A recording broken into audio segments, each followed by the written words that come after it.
let's sing Our God is a Great Big God. You guys know this one.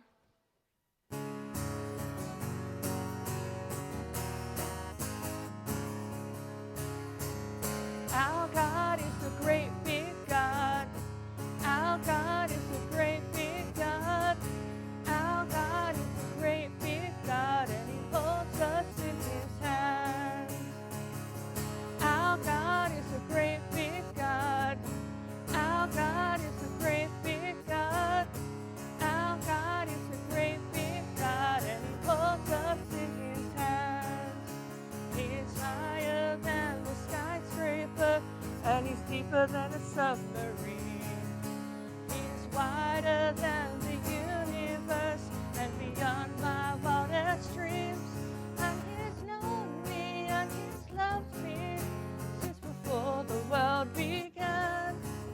How wonderful to be a part of God's amazing plan.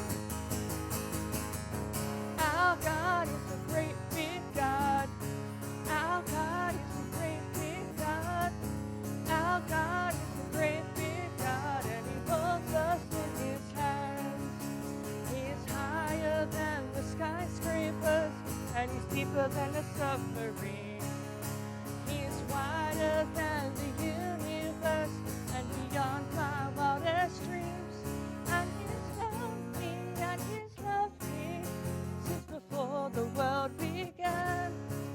How wonderful to be a part of God's amazing plan. Our God is a great big God. Our God is a great big God. Our God is a great big God, and He holds us in His hands. And He holds us in His hands. And He holds us in His hands.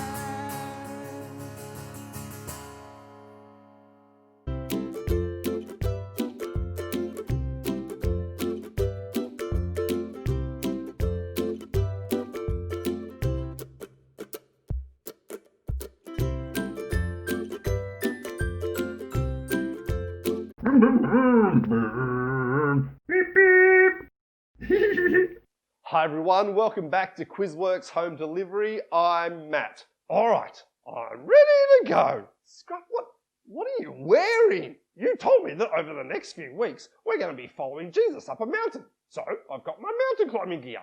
I've got my hair to keep my head warm. I've got my sword to keep the Yeti away. Hiya! And I've got I've got Cedric to keep me company. Scruff, we're not actually going mountain climbing. But you said! Over the next few weeks, we're going to be reading and thinking about what Jesus taught when He was up a mountain. We're not actually heading up a mountain ourselves. So I don't need all this stuff. No, you don't. Good. Well, I look ridiculous. Over the next 4 weeks, we're going to be thinking about some words that Jesus taught in what's called the Sermon on the Mount. The Sermon on the Mount is found in the Bible, in a book called Matthew, in Matthew chapter 5 to 7. And in Matthew chapter 5 verse 1, we're told who it is that Jesus is teaching. Have a listen. It says, when Jesus saw the crowds, He went up on the side of a mountain and sat down. Jesus' disciples gathered around Him, and He taught them. Now, Jesus' disciples are people who are chosen by Jesus and called by Jesus and loved by Jesus too. So each week as we go through this Sermon on the Mount, I'm going to say, who are the people that Jesus is teaching? And I want everybody to go, these are people who are chosen by Jesus, called by Jesus, and loved by Jesus too. And then I'll say, now where to? And we're going to go, follow Jesus, live like Jesus, and become like Jesus too. Like we're getting dressed, okay? So let's give that a go. Who are these people that Jesus is teaching? These are people who are chosen by Jesus, called by Jesus, and loved by Jesus too. Now where to? Follow Jesus, live like Jesus, and become like Jesus too. Excellent. Now, the words that we're going to be thinking about today in the Sermon on the Mount From Matthew chapter 5 verse 13. You are like salt for everyone on earth. But if the salt loses its saltiness, how can it be made salty again? All it is good for is to be thrown out and walked on. Jesus uses lots of picture language here in the Sermon on the Mount. And so each week we're going to watch a video that kind of imagines what this picture language could look like. Let's have a look right now.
That was a funny video. The salt lost its saltiness. Yeah, but Jesus' point here is that his followers, people who were chosen by Jesus, called by Jesus, and loved by Jesus too, well, they must live differently to the people around them. They must be like salt on food. Oh, like salt on fish and chips. It makes things taste differently. Exactly. When we follow Jesus, live like Jesus, and become like Jesus too, well, we will be different to the people around us who don't follow Jesus. But if you just act like everyone else, you're like salt with no saltiness. Exactly. And that does no one any good. Cool. Hey Matt, could you send me a home delivery of that salt? Why? Oh, I'm going to add it to Cedric. Then he might taste better. Over the next few weeks, we're going to keep thinking about how people who are chosen by Jesus, called by Jesus, and loved by Jesus too are to live differently. And to help you think more about what it means to live differently following Jesus, we've got some game and craft ideas, some activity sheets and discussion questions, and some more videos that you can watch at www.quizworx.com/home delivery. See you next week.